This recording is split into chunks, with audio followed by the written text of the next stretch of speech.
Hey, this is Karen, Coach's Corner Chats, and on the podcast today, I have Sam Etherington. Sam, where are you at and what are you up to? I am in Baton Rouge, Louisiana at the flagship LSU, biggest school in the state. What am I up to? Currently sitting in my apartment. And I already forewarned you that I'm in a really unique location with a train track next to it. So you might have to do some editing and chopping if one of those things decide to come past. But yeah, I'm here and I'm the director of operations at LSU and absolutely love it. What does director of operations entail? What are the responsibilities? Oh, that is a big question. When people typically ask me that, my first response is everything except coaching and recruiting, pretty much. Because my career path, which I'm sure we'll get to, is being along the coaching route. So when you take this kind of step to move into director of operations, people are like, oh, what is that? So yeah, the short answer is everything except coaching and recruiting. The cool part is you still get to have your fingers in the recruiting realm when visits come on campus and all that stuff. And you can still be out to practice, you can still watch, and you can still learn.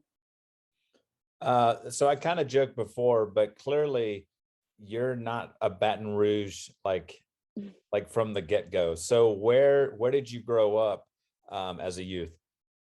Yeah, I am from Newcastle upon Tyne, England. We've also had Sarah Loudon on this podcast, so we actually grew up together from about the age of 15, 16. Huh. We went to what we call college in England. So before you go to university, we went there together. And Sarah's actually part of the reason that I ended up over here when we got to know each other. And I realized that, you know, that goal and bend it like Beckham, where she wants to go to America, was not just a far away dream. And there was someone I knew who was actually pursuing it. I kind of hopped on board and learned a little bit more about it and ended up over here the same time as Sarah. But yeah, I'm from Newcastle, born and raised. Before I left England, I'd never really left Newcastle. I was a bit of a homebody, like the comforts and getting my laundry done and all that type of stuff. And then ended up at Nicholls State University, which is actually 45 minutes from Baton Rouge. It's in Thibodaux, Louisiana. Went out there, played there for 4 years, was a student assistant there. And you say, doesn't sound like Louisiana, but the funny thing is out of the 14 years I've been over here, 11 of them have been in Louisiana. I keep getting drawn back into it. After playing at Nicholls State, I went to the University of Dubuque to be a grad assistant. And then after that, came back to Louisiana to be a head coach at the Division III level, spent 5 years there. And then during COVID, actually went up to Idaho State to be the assistant coach. And, you know, a short year into that, LSU came calling, so came back down to Louisiana. So, yeah, the accent is not from here, but all my friends back home think I've got a little bit of a twang. I definitely think my accent and voice has become a lot slower because when I first got over here, not one person had a clue how to understand someone from Newcastle, England. So are you like Sarah and a hardcore Newcastle fan as well? Yeah. One of the questions people sometimes ask is Newcastle or Sunderland. I'm like, don't ever ask people who are from Newcastle or Sunderland. It's not even an option. So yeah, I actually when I was growing up, I lived about 10, 15 minutes from the Newcastle United training ground. Well, I still do actually, because I still train at the same place. But when I was a kid, my summers involved, as soon as pre-season hit for Newcastle around July, you'd walk up and down there every day. You'd wait for the players going into practice in the morning, try to get as many autographs as you could, and then you'd peer through the fence, watch their training, and then when they come back out, you do the exact same thing. So I have like autograph books still of like Alan Shearer, Bobby Robson, Kieran Dyer, Solano. Like I've got them all with us because I was scared my mum would throw them out when she was clearing out. So I've kept them in the box and still got all those. Talking about your mom and your parents, what was their reaction when you said, hey, I think I'm going to head to the States and pursue playing soccer there? Yeah, I don't remember like a vivid moment of me like stopping them and being like, hey, this is what I'm interested in doing. My parents were always big proponents of education and work hard, and don't just be someone who wants to sit around the house and not know what they want to do with their life. Even though one of my favorite things to do right now is sit around. I love relaxing and doing nothing. I joke with some of my friends. I'm like, COVID was tough for a lot of people, but actually kind of enjoyed it a little bit, getting to stay home. I shouldn't say that. People think I have bad work ethic, but yeah, but I do remember my parents are very much, what you want to do, go for it. They had no clue what the process involved. My parents are separated, but still very much like raised us together. But my dad was the one I had to knock on the door and say, so this is kind of how much it might be. It's not always free to fly across to America. So he was definitely a big part in that decision making process. And then my mom and aunt were actually the people that flew me out for the first time, like dropped me off at university, helped me get set up, and that was the first time they'd ever been to America. It's the first time I'd ever been. But they supported us the whole time, and I think secretly in the back of their mind, thought that I might be home by Christmas, given that I'd never stayed away from home. And it's been 14 years, and still to this day, my dad asks us, "Are you still enjoying it? Do you think you'll ever come back home?" And I'm like, I think I'm a bit of a lifer now. I think that trip has sailed. So yeah. What was that experience when they brought you over and then they were gone and there you are at Nicholls State? Yeah. What was that experience of kind of like trying to get into like completely new country? You're right into soccer, you've got academics and stuff coming at you. What was that whole experience like? What do you remember about your first like start here in the US?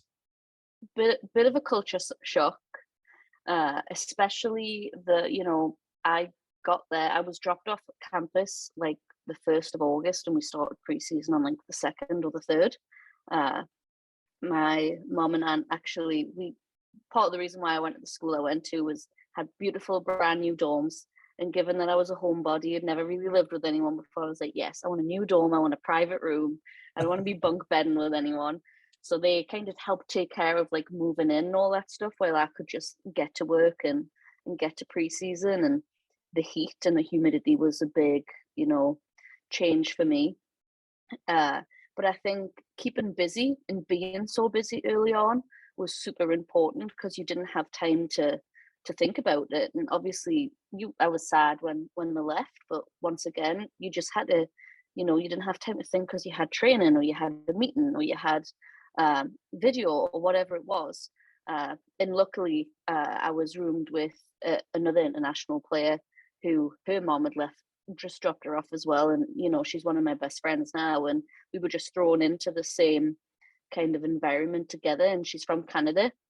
So we just bonded. So there was 2 of us who were kind of going through the same thing. But I think about that, like, I would say at least once a year, I think about that, because obviously being around these players and internationals, we have at LSU three players who've just come mid-year, and one of them has come from Sweden. And, it's kind of our priority to make sure they're feeling comfortable and all that stuff. And I've had a couple of conversations with her and said, we're like, it's great that you've come in the spring because of the adjustment period, but don't be surprised if you feel like a little homesick, because A, it's natural, and B, in the spring we've got a lot more downtime. So I always felt like my homesickness came when I was coming right from home. It didn't matter what Christmas or what summer it was, but before soccer started, and you were just sitting there waiting for your roommates to come back, waiting for the first practice, class hadn't started. That is when it would like hit me the most, because I was bored essentially. But once you get going with soccer and all that stuff, you don't have time to think about it. Well, at least I didn't. And that was what distracted us, and that's essentially what I was there for anyways. So how does one get recruited from England to America? Like, what was that process for you? I mean, I don't even know where I would start if I was Yeah. to go to England. What's that look like? You mentioned like nice dorms, but there had to be, what were some of, how did you connect with the coaches and how did you get your name out there? Well, I'll kind of go back to Sarah again, and you had her on the podcast. It was great. I listened, and we speak probably every night. We followed very similar paths, and we're good friends. And there's not a lot of people who can relate to our path and what we've done, like staying over here. So, I will always credit her with a lot of the reason is how I made it over here in terms of logistically and getting connected, because she was on it. She knew from a very young age she wanted to come over here, and for me it was a bit of a pipe dream, something I'd seen on the TV. And she'd done a great job of being diligent and getting her name out to coaches, etc., etc.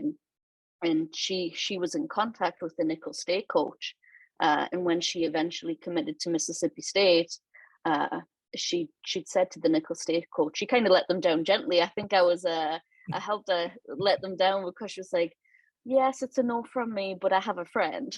So I got really, really lucky in that sense. And there was another school who'd shown some interest in us, and they'd come over and saw us play. But Nicholls, for me, I was more of I looked at records and all that stuff, but I knew enough at that point to know it could change every year just based on who you bring in and who leaves.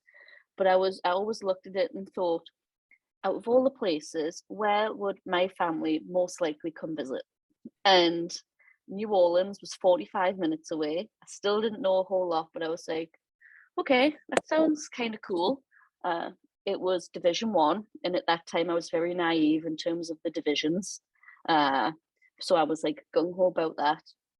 And then obviously when I saw the dorms and all that stuff, I was like, yeah, this is swinging it. But I was very lucky in that sense, and she kind of got me connected, and I chatted with the coach for a little bit. And I think the big difference is back then YouTube was really just like kicking off. We went over there in 2008. It wasn't what it is today. Cameras were not what they are today. Like a camcorder, you couldn't just, put it on YouTube that easy. It was a whole process. I'd be mortified if I watched any of my recruiting video today. But yeah, it was enough, and it got us over here. And then I like to think that maybe I did a little bit better than my video showed.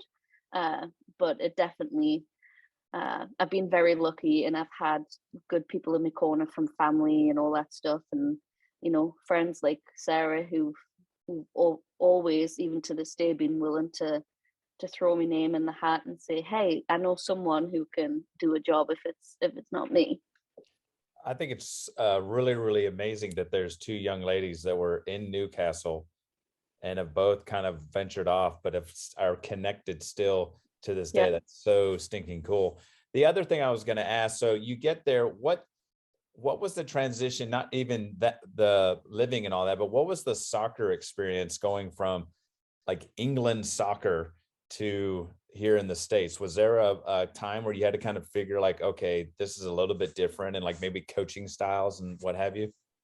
Yeah, that's actually, so I had quite the transition in my first year. So my idol was David Beckham. So wherever he played, I played. Whatever cleats he wore, I wore.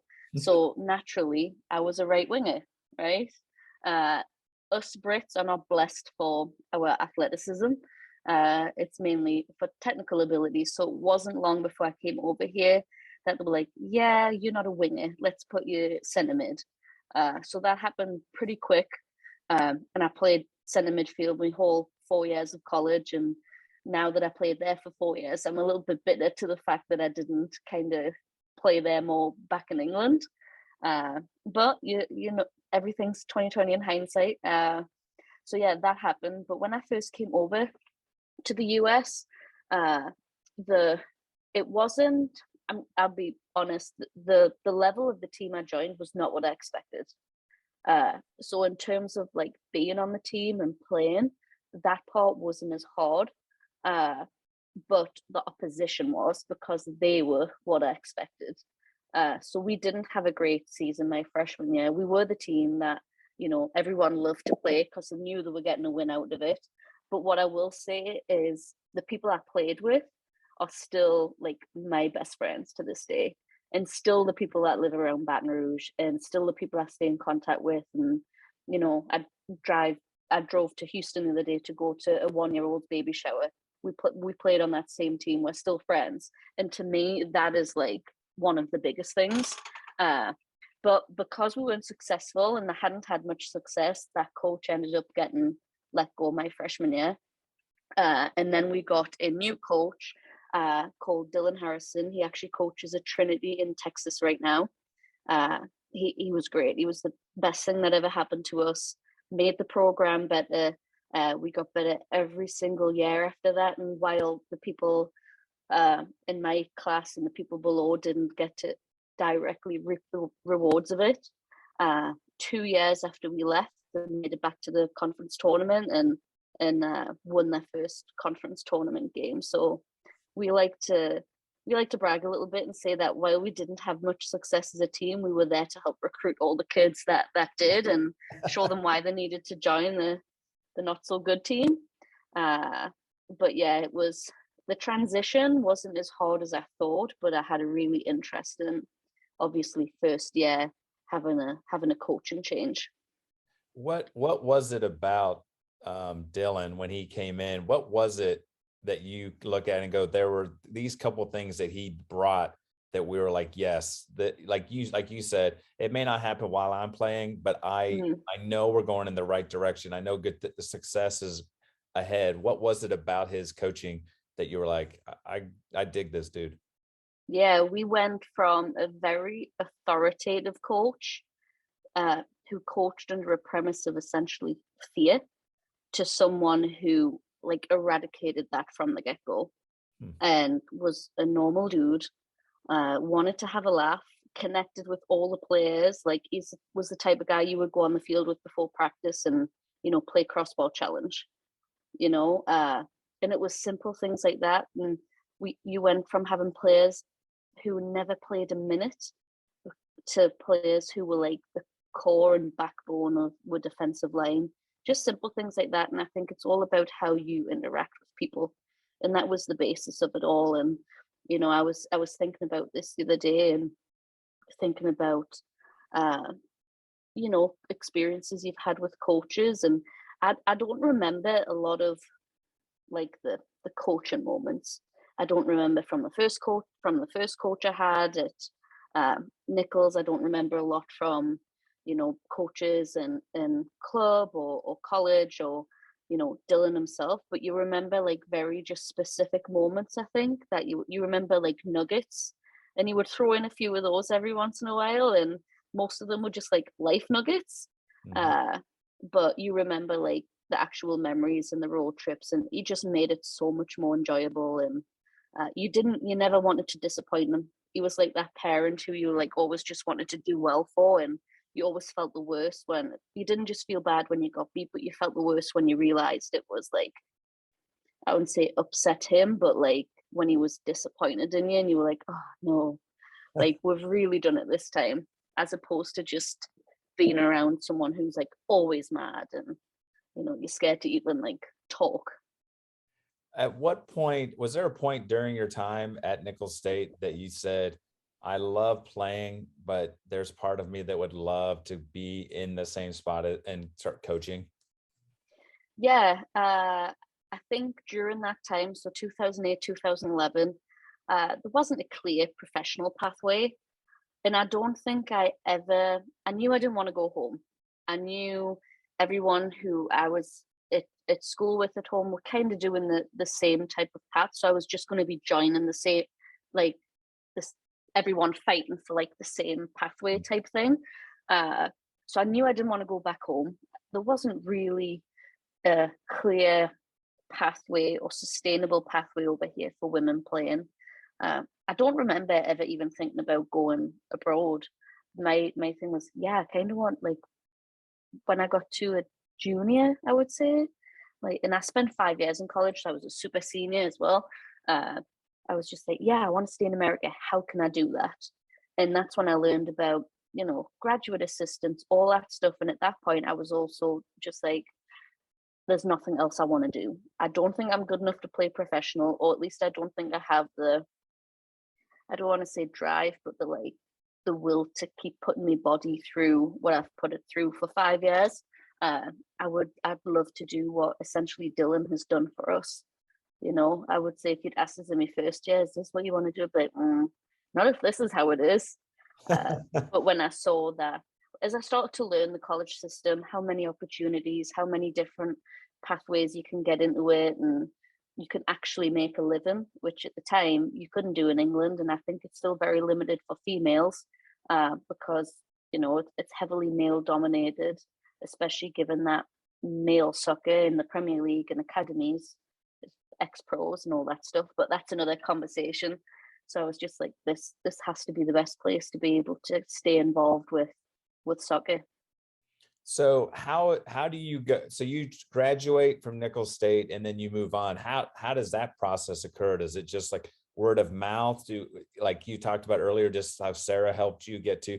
Were there people that kind of helped you bounce, or did you have to kind of like reach out and find that next step? Yeah, the biggest thing I've found is it's literally not what you know, it's who you know. And no matter how many times you try to just go along and do it yourself, I think the biggest breaks always come because you know someone, or it's a friend of a friend. And I got the GA position at Dubuque, so I applied for all grad assistant jobs that came open, but the direct connection came through one of Dylan's former teammates, because he also played at Trinity. So one of his former teammates on the men's side was now coaching in the same conference as the University of Dubuque. So it's now the Iowa Intercollegiate Athletic Conference, I think. And yeah, so he knew him, and he was like, hey, my buddy just said there's a position open, they'll put your name in. And the funny thing is, and this is when I think it's just really crazy how, I don't know if fate works out, or I had 2 graduate assistant interviews. One was at a school in Baltimore, one was in Dubuque, Iowa. And I did not want to go to Dubuque, Iowa. I was like, yeah, I want to go to Baltimore. It's so cool. It's near DC. Yeah. And I had these 2 interviews a week apart, didn't have a lot of money. And I told Dylan, I was like, I can only afford to go to one. And he was like, you need to go to the one in Dubuque. And I was like, I really want to go to the one in Baltimore. And he's like, look, if you pay for the one in Baltimore, I'll give you my air miles and you could go to the one in Dubuque. So I'm like, okay. So Dylan actually gave us his air miles to go on my interview in Dubuque. And when I took the 2 interviews, I didn't think the interview went as well in Baltimore. The one in Dubuque, they laid out the red carpet. They were so nice. And afterwards, I was still like, I don't know which one I would pick if they both offered us the job. And I was working in the rec center at Nicholls at the time, and I get a phone call from Coach Berner, who is still at Dubuque, does a great job there. Has won loads of stuff. I think he's a lifer. He's born and raised there, but everyone loves him. So I get a call from him. He offers us the position and say, can I have 24 hours to think about it? And I was sitting, and no less than 30 minutes later, I get an email from the Baltimore school saying, thanks, but no thanks. And I was like, okay, that is my decision made. And I don't know if I would have made that decision if I'd been offered both, but I'm so glad that it was made for us. I'm a true believer in just like everything works out the way it's meant to. And I think the reason I got turned down was so that I didn't make the wrong decision, because going to the University of Dubuque was a great experience. And I think was the first time I realized how different it is being a coach to a player, and what coaches have to do, and also a lot of the stuff players put their coaches through. What were some of those things that you realized, like, man, as a coach, I never really thought about X, Y, and Z, and what some of those things that players put them through? Well, I thought you just rolled up to work every day, played soccer, told other people how to play soccer, and then sat in the office and had a good time. And I was pretty quick to text Dylan afterwards. I just wrote, I'm so sorry. I'm so sorry for all those times I whinged on the bus about what we were eating, or are we there yet, or turn my nose up at something, just being a pain in the butt.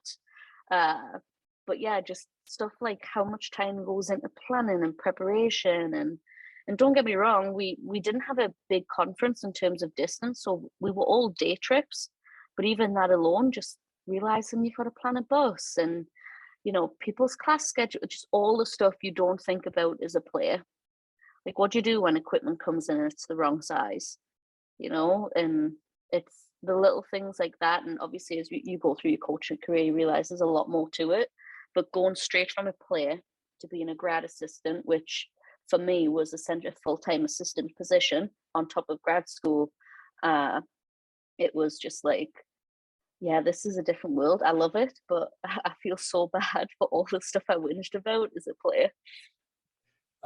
So you're there, I think you said 5 years, rocking and rolling. At what point do you think, like, maybe I need a change and let's try somewhere else? So, well, I was at Nicholls for 5 years. I was at Dubuque for 2 years. Got it. And then I was at Louisiana College for 5 years. So that's me next stop. Yes. But yeah, Dubuque, if they had offered me a position to stay, I would have. But the process at Dubuque was they always fill graduate assistant positions, which I think is a great way to A, get people in the coaching world, and B, just keep people coming through, right? So it was always going to be a 2-year position, but I would have stayed if I ever got the opportunity, because it was really good. I loved living there. So you finished there, and then where do we go next? Louisiana College, head coach, Division III, Pineville, Louisiana. So the jump goes from graduate assistant to, like, I'm the main. Yes. coach. Wild. Yeah. So what makes you say, you know what, this is the jump I want to take? Once again, I'm going to put the blame on Dylan. So I was looking for a job. I was leaving. Oh, here's the train coming. I don't know if you can hear it in the distance. Oh, I can hear a little bit of a horn. Yes. It's going to get pretty loud in a second. I don't know if I should just stop and let it like go past. It gets loud. As soon as he crosses over the tracks, it stops. And every train driver is different. You could have a calm one who just gives it a little toot, or you can get one of these guys who just lay on the horn until it's crossed all the way through the train tracks. I think he's might have made it through. I said we rock and roll. We're good. Okay. So yeah, I'm gonna blame Dylan again. So I was coming at the end of my position at Dubuque, obviously applying for jobs. Not in my wildest dreams did I ever think I was going to get a head coaching job, nor did I necessarily want one. So the guy who was the head coach at Louisiana College, he was actually an instructor on one of my earliest coaching licenses, on the E license. So when that job came open, Dylan had got it on his emails. He was still at Nicholls at the time, sent it to us. He's like, hey, apply for this. And I was like, don't be stupid. And he was like, why not? And I goes, it's a head coaching position. He said, and I was like, exactly, it's a head coaching position. Like, I'm not ready for that. He goes, A, when are you ever ready? And B, what do you have to lose? So he was like, take a look at how they've done, and not particularly successful. Small Baptist college in the middle of Louisiana, so you can only imagine some of maybe the challenges that faced in terms of recruiting and funding and all that type of stuff. So he's like, just apply, reach out to Bruce, that was the coach's name, and see what happens. So did just that, and it kind of snowballed from there. Within 2 weeks I was on campus interviewing, and then I want to say like a week later they offered us the job, and I was like, this is mental, but I need a job and I would like to stay in the country. At that point I was on a student visa while I was a grad assistant, and then at that point I got OPT, which is, it's kind of like a 1 year work visa. Here you go out into the working world, into America, and do like some 1 year to fill your boots. And I was really lucky in the sense that I hired us on that premise. And then after a year at Louisiana College, they applied for my work visa. Uh, but yeah, so I took the job. I just thought, why not? Like Dylan's right, they hadn't been particularly successful. The only way is up. Uh, it's probably a place where you can really learn your trade or learn what it means to be a head coach without, maybe what's the word? The risk of doing it at a much larger program on a much larger scale. Not many people get the opportunity to be a head coach at 24. And it was very daunting, but I was like, why not? I'm typically not the one to turn down a challenge. I will say that. What was that like, being a head coach and taking it over? Like, you talked about the move from player to coach and realizing like, holy moly, I love coaching, but there's a lot more to it. I'm assuming when you take over head coach that your plate becomes even more full. So daunting. And at Dubuque, I thought, oh my God, like you never realize what it's like to be a coach versus a player. This was like the same thing, but doubled. You never realize what it's like to be a head coach until you have to sit in those shoes. And it's easy to be the person who just goes out to practice and does the things they're told to do, but be the person who actually plans it and plans a year and has to sit in the meetings and speak to people who are a lot more important than you are. And it's if I looked back now and looked at all the things I've done, I'm sure there'd be a lot of things that I'd cringe at and be like, oh, you did that. But you learn more as you go along. But at the same time, I do look back and think like, I think I did an okay job for someone who was 24, came straight out of grad school and was just essentially learning it as they went along. And I would say at that point in my life, I didn't have a whole lot of mentors. My biggest one was probably Dylan at that point. And as the years have gone on, I've definitely learned to connect with a lot more people and find ways to learn and find out what other people do. But yeah, I was just kind of, I don't want to say winging it, but you just took things as it came because you don't know what you don't know. So you can't plan for things that you've never experienced before. But once it's on your doorstep, you got to deal with it and deal with it in the best way possible. Was it difficult to deal with players, especially because a lot of them are only 2-3 years younger than you? What was that experience kind of walking in those first few meetings with the team and being like, look, I'm running the show, people. How did you get like buy-in and what were some of the things maybe when you started out that you're like, I know I'm new to this, but here's a couple of things I picked up from Dylan and from, the time in Iowa that I'd like to kind of implement here? Yeah, the biggest thing was when I first got to campus, there was already a girl on the team who was married, and she was married to one of the guys on the men's soccer team. And I'm like, yeah, this is interesting. Like, there's a married woman on my team. And she was younger than us, but I was like, just thought that was really funny. But yeah, I think one of the things I really pride myself on is my ability to connect with people. I love meeting new people, speaking to people. I wouldn't say I'm particularly shy. No, I'm not.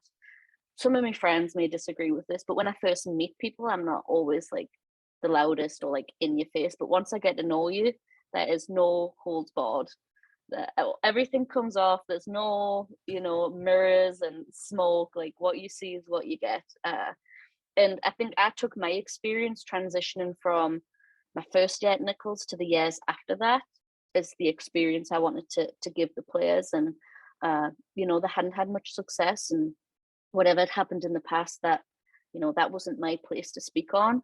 But what I've told them is, I just want you guys to enjoy soccer again. Like, we don't know how it's going to pan out, but what we can control is you guys enjoying coming out to practice every day. And I've been in your shoes. I've been in a program that hasn't been particularly successful, but I can tell you what I got out of it at the end of it, and that was friends, memories. I don't look back at the records and be like, oh, I wish I'd done something else. Like, my life today might not be the same if I hadn't have gone through that.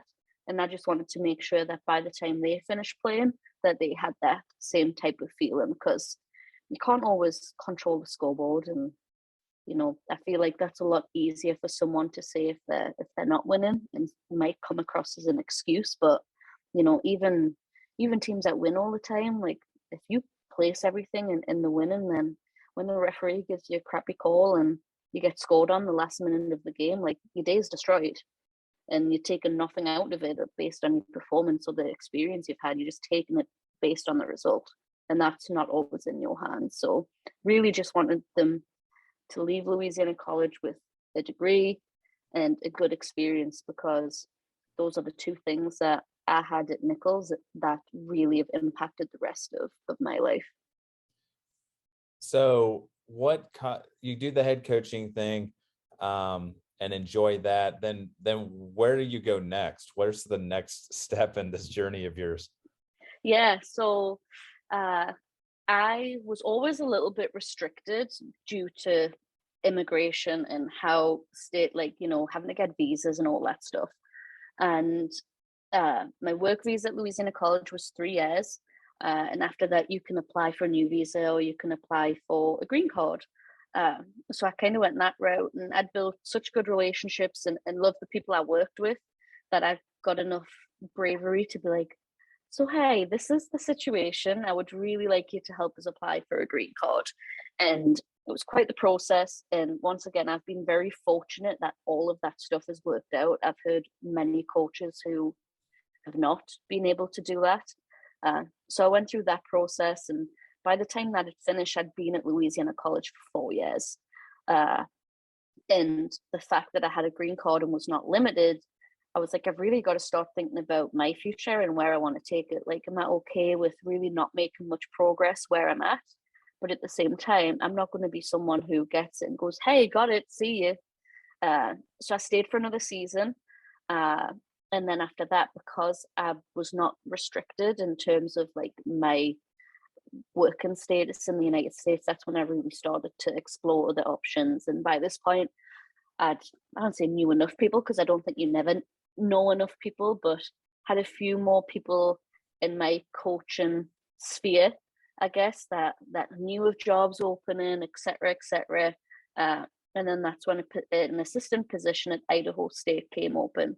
It was right before COVID kicked off, so around December time, that's when the position came open. And around January, February was when I actually got to go up there and interview for it. And I don't have a lot of ties. Like, I don't have any kids, I don't have a family, so this is really the time where I can just make decisions based on me. So I knew I wanted to get back to the Division 1 level. I'd played there, but I wanted to see what it would be like to coach there, because at that point I was like, I couldn't have told someone, hey, this is where I want to coach, this is the level I want to coach at, this is the role I want to be in. And I was like, I feel like I've got to experience all those roles to be able to have a more defined path of where I want my career to go. So I was like, yeah, I'm going to check out the Division 1 level at Idaho. I'd never been to Idaho, but why not? What's soccer like up in Idaho? Because I think that's northern, so it's cold, maybe some like you've gone from Louisiana, which you were saying like the transition was heat and dealing with all of that, to now a very like a different kind of environment. What was that like? Yeah, well, I always joke with my friends that I go from Louisiana to Iowa, Louisiana, Idaho, back in Louisiana. So I'm probably going to go to like Illinois, probably. I don't know. It begins with the letter I. But Iowa was the coldest place I've ever been. So that's what I expected in Idaho. But when I got there, it was height of COVID. So I had a very unique year there because of COVID. I didn't get to go out and recruit. It was all done virtually. And then they also said it was like the mildest winter they'd had in a long time. And I'm like, Idaho's great. It's so warm for winter. But it's a very different setup. It's beautiful. The mountains are great. You've got lakes, all that stuff. So there's a lot of activities to do, and it's a very outdoorsy place. And then we did have we had a season. We did end up having a season after my first semester there, and we got to go to we played the Big Sky Conference, has like Northern Arizona in it. Weber, who's in Utah. Who else? Northern Colorado. They actually came to us, but yeah, we had a smaller schedule where they split the conference in half and you only went to the closest schools. But the West, I didn't realize this until I'd been out there. And I was explaining this to my mom the other day when we were talking about traveling in America. I was like, you don't realize how big the west side of the country is, even on a map. Louisiana is all like Texas, runs like pretty central, but the west side of it is like so much bigger than the east side. And I was like, you can't just, drive around over there in a second. Like if you're in Idaho, it takes you quite a while to get to California. If you're in Louisiana, you can get to Florida in a day. So that was the biggest part. The travel was quite intense. So lots of different little coaching experiences along the way. And then now director of operations. What draws you back to Louisiana? And it's LSU, it's Division I, SEC. Like is that some of the draws to that? And what was it like kind of giving up a little bit of that soccer coaching? Because you said earlier, you pretty much do everything but the coaching and recruiting. So what was that like to, one, why come back to Louisiana? And then two, what's it been like kind of taking a step back from the coaching side of things? Yeah, a big part of it was the staff. So Sean, the current head coach at LSU, got the job here right before I went to Idaho State. And we had a previous connection just through coaching, like being on the road recruiting, seeing each other. So we knew each other through that. So when she got the job in Louisiana, she'd spent pretty much her whole life in America in Colorado. I was kind of in her ear. And I was like, hey, like, do you ever need some help? Like kind of joking, but not joking. And it just never like panned out. And I ended up taking the opportunity at Idaho State. Well, the director of ops position came open here. And I feel like it was just one of those things where it's like, you never know when this is going to come back around again. And I came home from work today and I was just listening to an interview with Kim Mulkey when she first got back to Louisiana. She did like a 30-minute interview with the news. And she said, everything just lined up. The timing in her life lined up to come back to Louisiana, and Louisiana was home, and it was the only job in the world that she would have left Baylor for, and it happened. And for me, if LSU ever came calling and it was the right people, like I would never have, like I just couldn't have said, no, I'm not going to look into this. Sean is from Wales. One of the other coaches is from Middlesbrough. We've got 2 American coaches on staff who had previous connections with. Didn't know them super well, but knew of them. And I just had a really good vibe. Like I got along and still do with each of them like so well to this day. And I would say it's the first time that and this is no disrespect to anyone else I've ever worked with, but I think it's really hard and very rare in life to say that you work, every single person you work with, that you just like, you enjoy. There's always typically one or two people that you're like, oh, not really my type of person, wherever you work, whether it's, someone who is like just random working in the cafeteria or like someone that you actually work with, like, but at LSU, it's the first time that I've just worked with people and be like, my God, like I love to go to work every day because of the people. I want to get a good laugh and, we bounce off each other and get really good vibes, and actually people who I would call like friends. And that's what's like really important to us. I think sometimes they say you should never work with your friends, but I think if you can work with people who become your friends or end up being good friends, I think it just makes the world of difference. And it's so rare to find. I don't know a lot of people who have that in their life, and I feel like I'm really lucky to have that. So yeah, I got the opportunity to interview and really just prodded away. I don't think by any means, and I'm not even being modest, I don't think I was the top candidate by any means, but I persevered because I was like, I cannot let this opportunity like slip through. Like Louisiana is essentially home to me. And yeah, so I'm gonna go back again. She's gonna be name dropped 50 times, but like Sarah is kind of like the example of like having that unconventional path, and she talked about it at the convention this year and actually did a great job. I've already told her but her and Becky presented at the soccer convention, did a great job.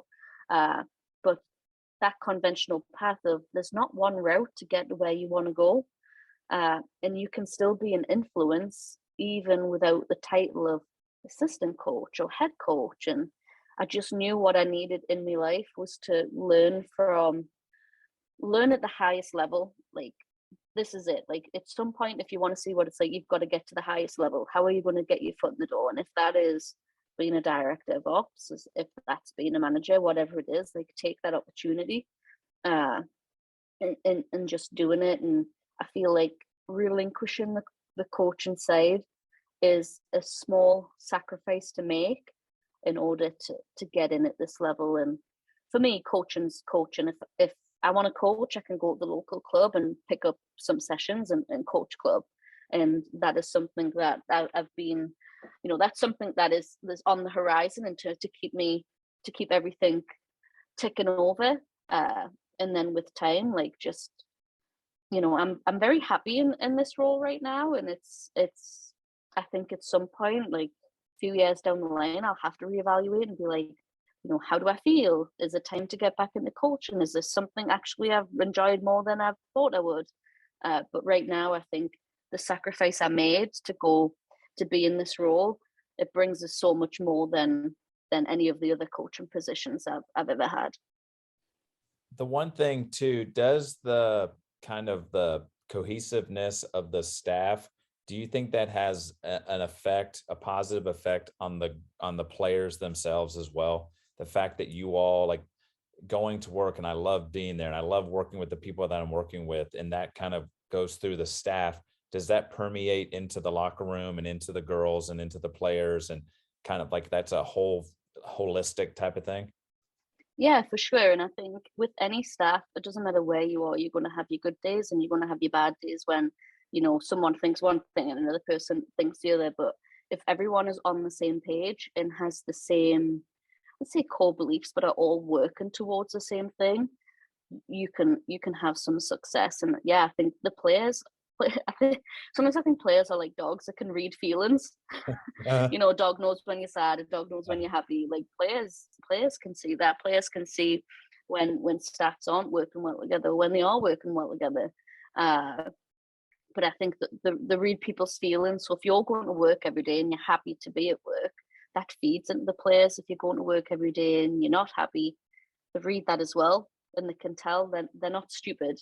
So I think, yeah, it does go into the players. It does help with the cohesiveness of the team and everything. Because I will say with our staff, everyone's pretty new to this level in the coaching sense. So there's always going to be growing pains.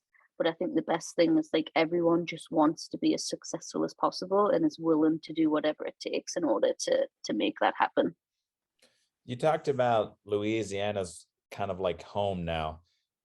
What is there part of you that has this kind of urge to maybe go back to England and start coaching or doing some stuff over there? Or you kind of talked about earlier that there's very similar kind of pathways, but now with like the professional league for the women over there and some other opportunities, is there any part of you that's like, you know what, I'd kind of like to go back? Or is like you said, is Louisiana and the US kind of like, I think I'm good? I don't know. I am the type of person, I try not to get too far ahead of myself. I like to, I've never really been one to be like set like an ultimate goal. My ultimate goal, and if I reach it, is to do this by the time I die. The only time I've ever said that is meet David Beckham. That is my ultimate goal. But in terms of career, I feel like I've always been pretty flexible, and it's changed. Like when you first come out of college, you're like, hey, I want to be a Division 1 head coach, blah blah blah, and then you're like, well, like, head coaching, I've mentioned this to a few people, I don't know if I'll ever go back to head coaching. I feel like my personality fits the assistant coach path, and I like people telling us, hey, this is what I want from you, as opposed to me saying, this is what I need from you. That's just kind of who I am. But in terms of going back to England, I would love to see the women's game. It's done great so far, and it's looking like it is going to be sustainable. that would be a great opportunity if I ever got the chance to go and coach back home and be in front of my family and friends. But yeah, like if I think of that now, I wonder, am I ever going to be good enough to get to that level? Like my first thought right now is hoping that I can keep the coaching tools in check enough so that if a coaching gig does come calling one day, that I would be ready for it. Because my worst fear would be to go back into something and fail, essentially. So maybe one day. It's not something that is a big burning desire for us to go back home and do it. If it ever comes up, then great. But it would also just be so. It would never be. I don't think it would ever be something where I would permanently lay my roots down there. It would just be like I would be there for a job, and my family kind of just happened to be there. In Louisiana, for me, I don't want. I always say this. I'm like, oh, I hope people don't think that I could only work in Louisiana, because I loved it when I was in Iowa, and Idaho was a COVID year, so I feel like I didn't really get to fully experience it. And the pull of LSU kind of makes it a bit biased. You don't say no to that. But Louisiana is just it's an area where I have a lot of friends, and when you're away from home and away from your actual family, like that becomes essentially your second family. That's who you spend Thanksgiving with. That's where you go on spring break. Like you go see those people. So it's just the South is an area where there's a lot of people that I know, but I love to travel. I love seeing new places, and as I said earlier, I don't have any ties, so I've always been open with the places I've lived. I want to touch on the Beckham thing that you have. Have you had the opportunity to like see him play? Have you had any run-ins with him, like where you've got to meet him at all, or? Yeah. So England played at St. James's Park. What year? Maybe 2006-ish. Had a qualifier there or friendly. So he played there, took a picture of him, waited outside the stadium after the game, and he was the only player who drove himself and didn't get on the team bus. So I was a little devastated about that. And then actually won a competition one year through the BBC radio where he was doing a Christmas interview. He'd just gone to the USA. So this would have been like 06, 07, or probably 07. And you had to write in and ask a question. And if they picked you, you'd have a chance to ask him it.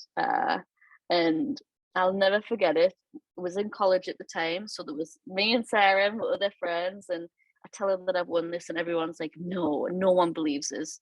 Sarah's the only one that believes this. So we get a time. They pre-recorded it. So it was being shot. It was on Christmas Eve on BBC Radio 2, I think.